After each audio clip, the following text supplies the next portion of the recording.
शिवसेनेची आज दुपारी पत्रकार परिषद होणार आहे, ज्यामध्ये औपचारिकरित्या ते शिवसेना शिंदे गटमध्ये सामील होतील.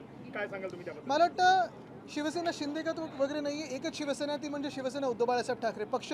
दुसरे आहेत ते भाजपचे गुलाम आहेत. आणि ह्याच्यात आपण पाहिलं असेल, हे जे विकाऊ लोक आहेत जे आज तिकडे चाललेले आहेत, जनतेने पाहिलेलं आहे की आज लाडके बहिणी 85 लाख लाडके बहिणींना त्या योजनेतून बाहेर काढलेले आहे. आज शेतकऱ्यांची कर्जमाफी म्हणजे आम्ही कर्जमुक्ती केली आहे, कर्जमाफी बोलतात, ती देखील पूर्णपणे होत नाही, ती फसवी होत आहे. एका बाजूला BSTला द्यायला पैसे नाही, दुसऱ्या बाजूला आपण पाहतोय जे कामं चालली आहेत महाराष्ट्र राज्यामध्ये ती बिलं काढली नाही जात आहेत. पण ह्या सगळ्या लोकांना विकत घ्यायला यांच्याकडे पैसे आहेत. ही विकाऊ लोक, हे नालायक लोक जे आज तिथे चाललेले आहेत, परवा संजय राऊतजींनी त्यांचं चांगलं वर्णन केलं, ही लोक जी गेलेली आहेत ह्यांना जनता कुठचं ऑपरेशन करायचं हे ठरवेल. पण ह्याच्यात एक महत्त्वाचं आहे, हे सगळे जे खोटारडे लोक आज तिथे चाललेले आहेत हे जिंकून आले ते भाजपाच्या विरोधातल्या मतांवर, हे जिंकून आले ते उद्धव साहेबांच्या चेहऱ्यावर जिंकून आलेत, हे जिंकून आले ते शिवसेना उद्धव बाळासाहेब ठाकरे पक्ष असेल, राष्ट्रवादी काँग्रेस शरदचंद्र पवार साहेबांचा पक्ष असेल किंवा काँग्रेस असेल आणि आमचे सगळे मित्रपक्षांच्या सभा मागून मागून जिंकून आलेले आहेत. हे स्वतःच्या चेहऱ्यावर किंवा भाजपच्या चेहऱ्यावर जिंकून आलेले नाही आहेत आणि लोक त्यांना त्यांच्या मतदारसंघात तसेच्या तशी उत्तरं देतील. आज 6 खासदारांना त्या संबंधित त्यांच्याबद्दल बोलत होतो. आणि त्याचबरोबर ओमराजेंकडून जास्त अपेक्षा होत्या. मला वाटतं दुर्भाग्यपूर्ण आहे, आम्ही जे दिलं त्यांना ते प्रेमच दिलं. एवढी वर्ष त्यांच्या सोबत उभं राहिलो, परिवार म्हणून सोबत उभं राहिलो आणि अशा वेळेला सौदा करणं ह्या अशा काही गोष्टींसाठी स्वतःच्या नावाच्या स्वतःच्या परिवाराचं हे दुःखद आहे. मुंबईमध्ये 8% पाणी शिल्लक राहिलं आहे. मराठी होते मग तुमच्याकडे नाशिकमध्ये शिंदेच्या शिवसेनेला धक्का बसलाय, काय सांगाल?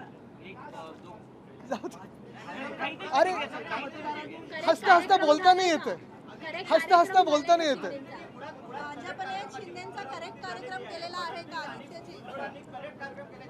अरे ये तो सिर्फ ट्रेलर है. सर मुंबईमध्ये केवळ 8% पाणी, सर मुंबईमध्ये 8% पाणी शिल्लक राहिलं आहे. मात्र मराठी उद्या ऐका ऐका, मराठी उद्या मग हिंदी करू मग इंग्लिश करू, सगळ्या भाषा करू. मुंबईमध्ये केवळ 8% पाणी शिल्लक राहिलं आहे आणि पहिल्यांदाच असं होतंय की जे रिझर्व्ड पाणी आहे ते वापरण्याची वेळ येत आहे महापालिकेवर. आणि असे देखील सांगण्यात येते की जे सांडपाणी आहे त्याची प्रक्रिया करून पिण्याच्या पाण्यात रूपांतर. मी हे अनेकदा आधी पण म्हटलेलं आहे आणि आता पण म्हणत आहे. आपण पाहिलं असेल भाजपला देशात दंगे करता येतात, गदारोळ करता येतो, प्रचार खूप चांगला करता येतो, एक वेगळं वातावरण बनवता येतं. लोकांची जी मनं आहेत ती तशी एका वेगळ्या प्रकारे मतभेद किंवा ते सगळं करून लोकांना एकदम त्या कसं त्याच्यात खेचायचं हे येतं. पण महत्त्वाची गोष्ट एवढंच आहे की भाजपला शासन करता येत नाही, सरकार चालवता येत नाही. आत्ता आपण पाहिलं असेल मुंबईला इतिहासात पहिल्यांदा पाण्याचा कट, तर आपण ठीक आहे वर्षानुवर्ष थोडं ते पाणी ॲडजस्ट करायला लावतो, पण पाण्याचा कट 10% सांगूनही मला वाटतं जास्ती लागलेलं आहे.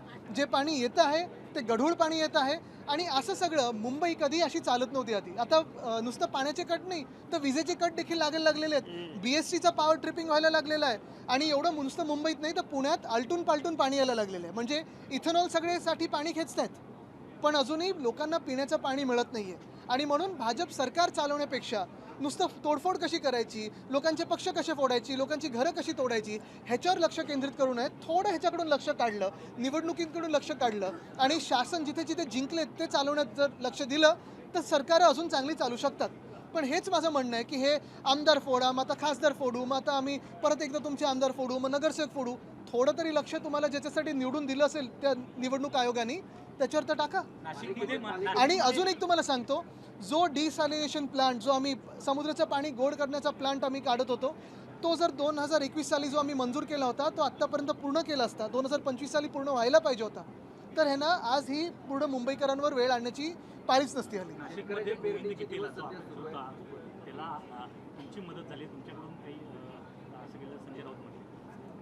मग अशी सांगितलं ना मी, जे खासदार निघून गेले ते एक सांगतायत की निधी मिळत नव्हता, म्हणजे आष्टीकर असतील किंवा ओमराजे निंबाळकर, त्याच्यामुळे हे पाऊल उचलावं लागलं. म्हणजे दुसरी बाजू ही पण दिसत आहे की हे सरकार कसं मतभेद करतं हे एक फार महत्त्वाचं आहे. आज आम्हाला इथे सगळे जे आम्ही आमदार उभे आहोत आम्हाला कोणालाही निधी मिळत नाही आहे.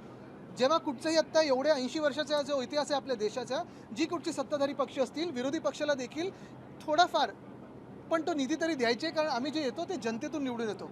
जर तुम्ही आम्हाला निधी नाही दिलात तर अन्याय हा फक्त आमच्या मतदारांवर नाही तर तुमच्या पण मतदारांवर तेवढाच होतो, कारण सगळे ह्या देशाचे नागरिक आहेत. हे जरी असलं तरी आम्हाला जे निवडून दिलेलं आहे ते शिवसेना उद्धव बाळासाहेब ठाकरे पक्ष म्हणून निवडून दिलेलं आहे, भाजप विरोधी म्हणून दिलेलं आहे आणि राष्ट्राच्या हितात महाराष्ट्राच्या हितासाठी आम्हाला निवडून दिलेलं आहे. हे जे कोणी पळतात ना तिथे निधी द्या ते काही मतदारसंघाच्या निधीसाठी नाही, स्वतःच्या खिशांसाठी पळून गेलेले आहेत. हा सौदा केलेला आहे त्यांनी.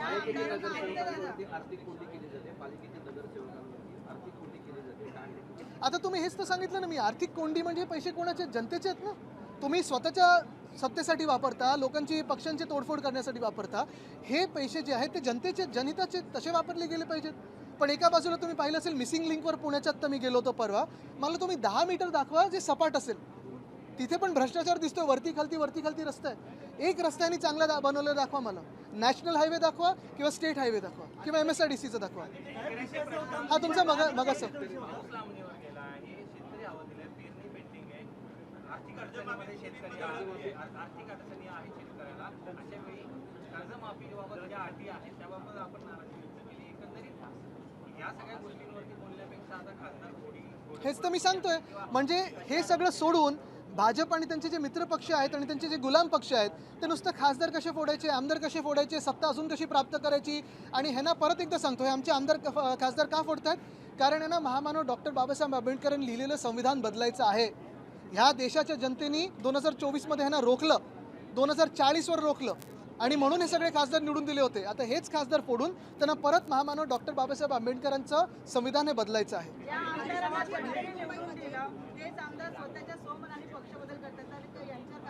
100% होणार आणि हे डिस्क्वालिफाय होणार. जर ह्या देशात न्याय प्रक्रिया असेल तर ती न्याय प्रक्रिया आहे ना डिस्क्वालिफाय करेल. जर असेल तर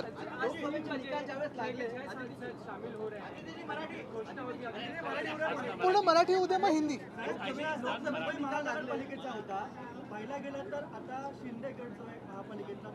गट नाही, ती कटकट आहे हो यांची. लोकसभेचे निकाल लागले होते त्यानंतर महाविकास आघाडीला चांगलं यश मिळालं, मात्र त्याच यशाला वोट जिहाद भरून मी आज तुम्हाला परत सांगतो महत्त्वाची गोष्ट हीच आहे की हे जे त्यांनी तोडफोड केली हे 6चे 6 जे आहेत विकाऊ लोक, त्यांनी राजीनामा द्यावा आणि पुन्हा एकदा भाजपच्या चेहऱ्यावर जे कोण त्यांचे प्रमुख नेते असतील त्यांच्या चेहऱ्यावर आज निवडणूक लढवावी. आज पण त्यांना हरवून दाखवा. नवी मुंबईमध्ये नियमांचं उल्लंघन करून डान्स बार अद्यापही सुरू आहेत.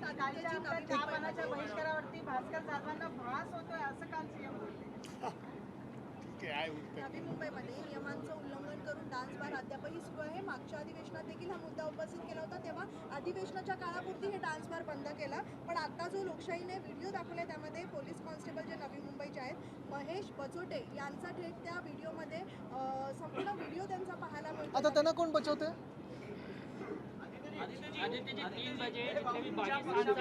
तुमचा पहिला प्रश्न होता, आता झाला.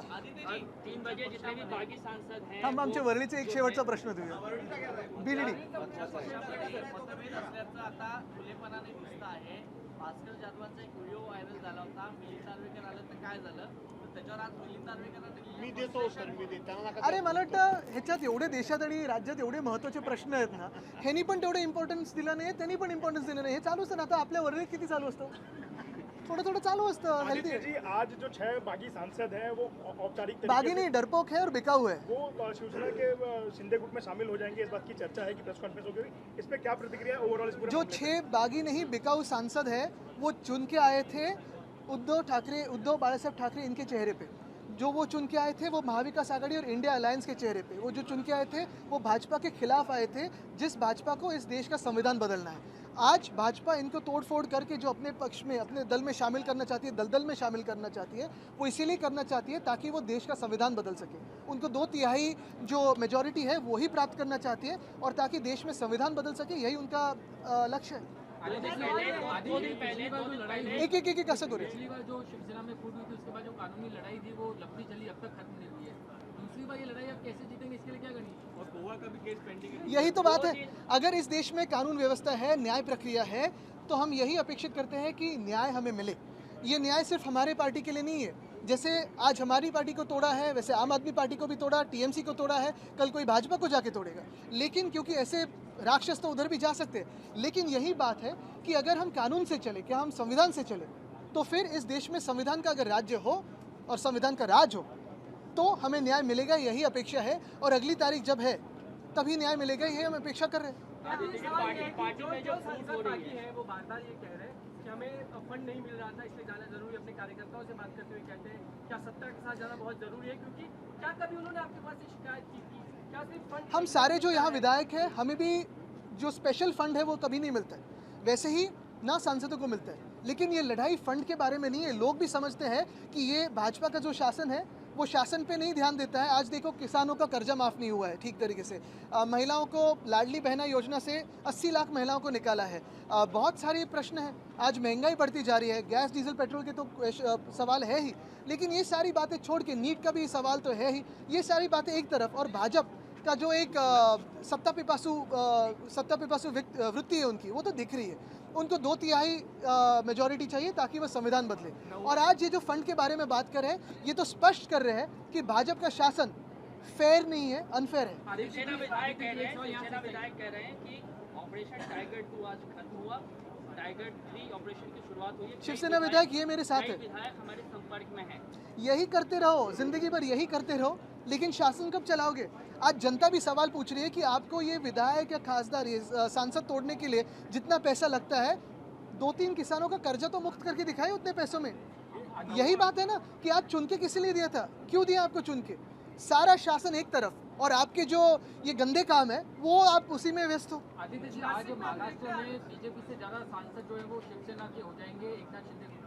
कुछ लोग ये भी कह रहे हैं कि क्या वापस से वो मुख्यमंत्री पद पाने के लिए क्या ये सब कर रहे हैं? आपको क्या लगता है? मुझे लगने से ज़्यादा फडणवीस साहब को क्या लगता है ये आप देखें। नासिक के जो नतीजे आए हैं एमएलसी इलेक्शंस के, उसको किस तरीके से देखती है आपकी पार्टी? मैं देखता नहीं हूँ। हम यही देख रहे हैं कि कभी कभी शिंदे भी देखे कि उनके साथ अंत में क्या होने वाला है। नितेश राणे ने आप पर व्यक्तिगत हमला करते हुए लीडर ऑफ अपोजिशन हे हाईटच्या खालती मी बोलत नाही, 9 अधिवेशन त्यांचं बिलो द बेल्टच असेल। 9 अधिवेशन हो गए, लीडर ऑफ अपोजिशन नहीं दिया। इतना डरते हैं हमसे। और देखिए अभी तो सांसद भी फोड़ रहे हैं, कहते हैं विधायक भी लेके जाएंगे, फिर क्या कॉर्पोरेटर भी लेके जाएंगे, फिर ये भी लेके जाएंगे, वो भी लेके जाएंगे। ठीक है ना, नो प्रॉब्लम, हम लड़ेंगे, अकेले लड़ेंगे। लेकिन नेता विपक्ष का क्या, इतना क्यों डर है आपके मन में? Six MPs from your party. Once we finish Hindi, then we'll come to English.